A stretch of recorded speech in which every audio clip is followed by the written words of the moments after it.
a bunch of friends elsewhere in the Middle East and China as well,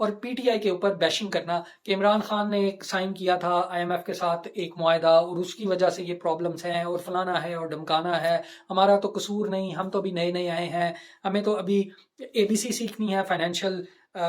Pakistan کی finance کے اوپر۔ اور پھر جب وہ بگی بلی بن کے انہوں نے الزام لگایا عمران خان کے اوپر کہ عمران خان کی وجہ سے آئی ایم ایف جو ہے وہ ہمیں جانا پڑ رہا ہے، اس سے پہلے تو آپ کہہ رہے تھے کہ ہمیں ضرورت نہیں ہے۔ اور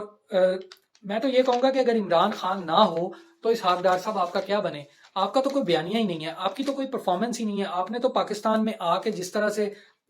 آپ کہتے تھے کہ جی 200 روپے سے نیچے ڈالر آئے گا اور پاکستان کا روپیہ مستحکم ہوگا، تو مجھے یاد ہے کہ جب آپ کی مسلم لیگ نون کی گورنمنٹ عمران خان کی حکومت کو ہٹانے کے بعد آئی تھی تو تب 182 پہ ڈالر ٹریڈ کر رہا تھا، اور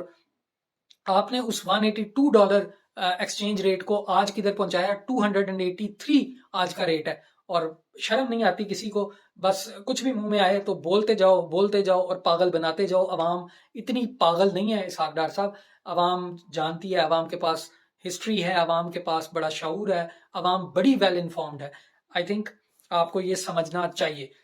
اچھا، ایک اور چیز جو میں کلیریفائی کرنا چاہتا ہوں کہ آئی ایم ایف کو اس سے قطعاً کوئی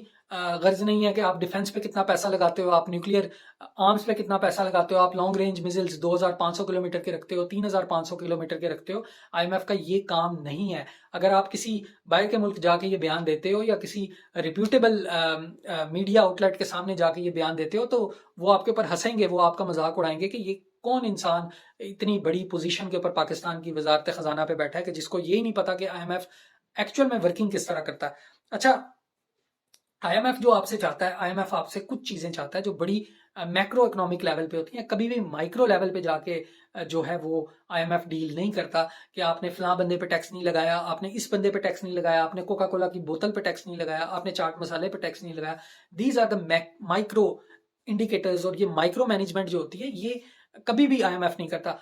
I am F macro level پہ آپ کی اکانومی کو دیکھتا ہے اور میکرو لیول پہ ہی آپ کو کہتا ہے کہ اس کو آپ ایڈجسٹ کر کے تو ہمیں رپورٹ دیں۔ اور وہ چاہتا کیا ہے؟ وہ چاہتا ہے کہ ایکسچینج ریٹ پالیسی جو ہے وہ نارملائز ہو، اس کو ٹھیک رکھنا ہے آپ نے۔ اس کے علاوہ کرنٹ اکاؤنٹ جو آپ کا ڈیفیسٹ ہے وہ کم ہو اور آپ کرنٹ اکاؤنٹ کو مینیج کرو پراپر طریقے سے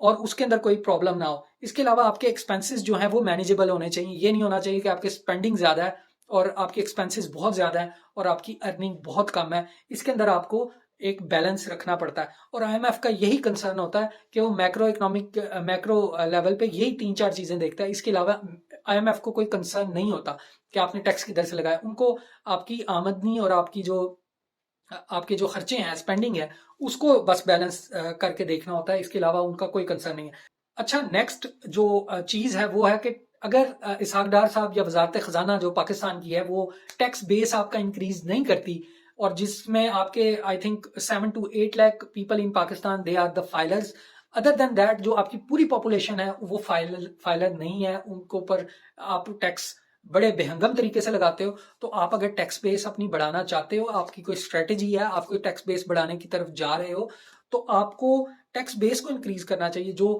ہیوز ہیں ان کے اوپر ٹیکس لگائیں، جو ہیوز ناٹ ہیں ان کے اوپر ٹیکس نہ لگائیں۔ لیکن آپ کیا کرتے ہو؟ آپ سکویز کرتے ہو۔ آپ سیلریڈ انکم جو بندہ کما رہا ہے، جو گورنمنٹ ملازم ہے، جو سیلری پیشہ جو بندہ ہے، اس کے اوپر اور ٹیکس لگاتے ہو۔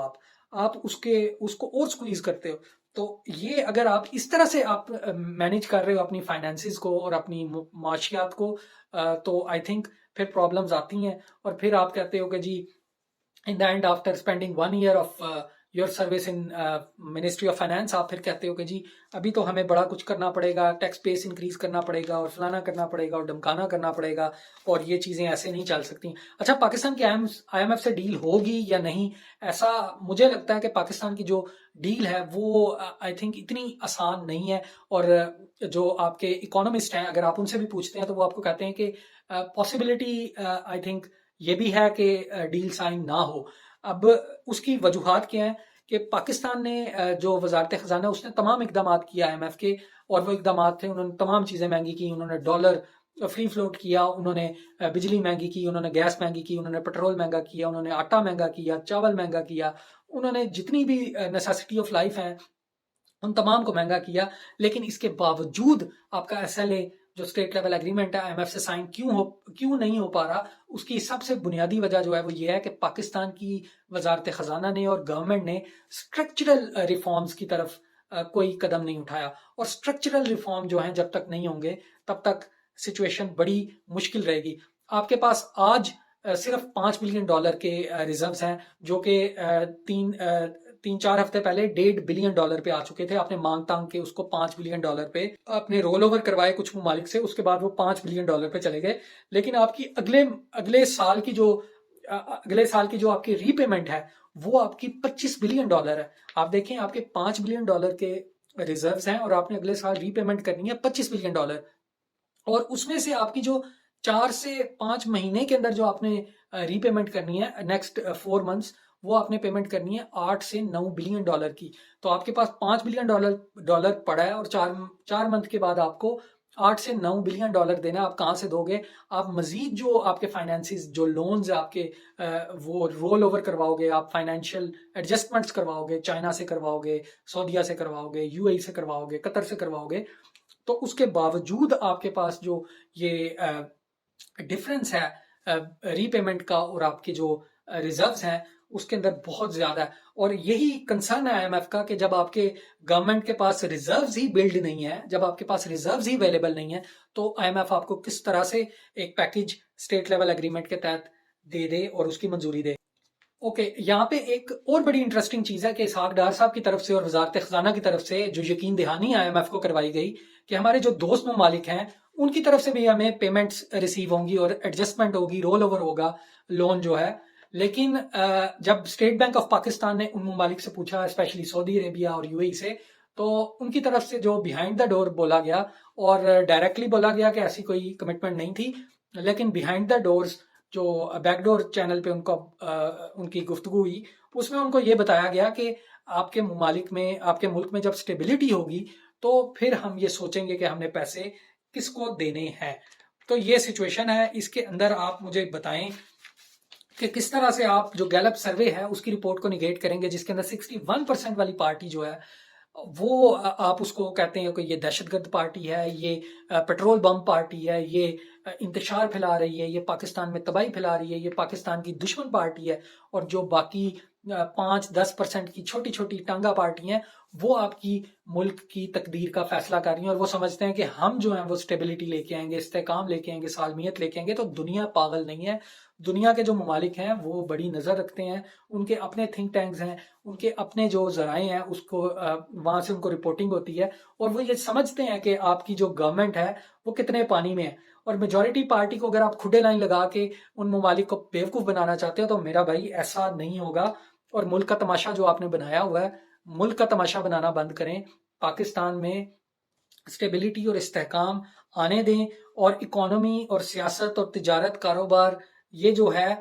یہ آپ کے کنٹرول میں اگر نہیں ہے تو آپ استعفیٰ دیں، آپ گھر جائیں، الیکشنز کروائیں فری اینڈ فیئر، اور جو گورنمنٹ آتی ہے اس کو یہ رسپانسبلٹی دیں کہ وہ سیکیورٹی بھی دیکھ لے، وہ تجارت بھی دیکھے، وہ آپ کے کاروبار کو بھی دیکھے۔ آپ سے آج تک ایک ڈپارٹمنٹ جو ہے وہ سٹیبلائز نہیں ہوا۔ تجارت کا آپ نے بیڑا غرق کیا، ایکسپورٹس کا آپ نے بیڑا غرق کیا، کاروبار انڈسٹری کا آپ نے بیڑا غرق کیا، ریمیٹنسز آپ کے آنے کے بعد لو نوز ڈائیو کیے، آپ کے آنے کے بعد ڈالر فری فلوٹ ہو گیا، بلکہ میں تو کہتا ہوں کہ بالکل ہی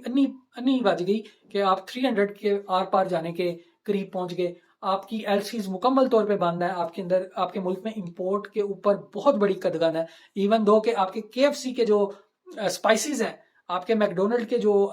کچھ سیلڈز وغیرہ ہیں، اور آپ کی جو یہ آئٹمز بھی آپ نے امپورٹ بند کی ہے، تو آپ کس طرح سے ملک چلاؤ گے؟ تو میں اینڈ پہ یہی کہوں گا کہ بھائی جان چھوڑ دیں، ہماری پاکستان کی عوام کی جان چھوڑیں، اور یہ جو آپ مل ملا کے گیم کھیل رہے ہیں اس کو بند کریں۔ اچھا، ایک شعر ہے بڑا پرٹیننٹ ہے اس موقع پہ، وہ میں یہاں پہ اینڈ کرتا ہوں کہ کرسی ہے تمہارا یہ جنازہ تو نہیں ہے، کرسی ہے تمہارا یہ جنازہ تو نہیں ہے، کچھ کر نہیں سکتے تو اتر کیوں نہیں جاتے۔ تو شرم کریں، تھوڑی سی حیا کریں۔ اور ہمارے خواجہ آصف صاحب نے جو خوبصورت القابات فرمائے تھے نیشنل اسمبلی، قومی اسمبلی آف پاکستان، جو وہاں پہ کہ کوئی شرم ہوتی ہے، کوئی حیا ہوتی ہے، اور بھائی تم لوگوں کو کوئی شرم ہونی چاہیے، کوئی حیا ہونی چاہیے کہ ہم لوگ اس ملک کا کیا کر رہے ہیں۔ اوکے، سو اگر ویڈیو پسند آئی ہے تو سبسکرائب کریں، لائک کریں، اینڈ ڈو لیٹ می نو اگر آپ کا کوئی فیڈ بیک ہے So I am signing off. Thank you so much. Allah Hafiz.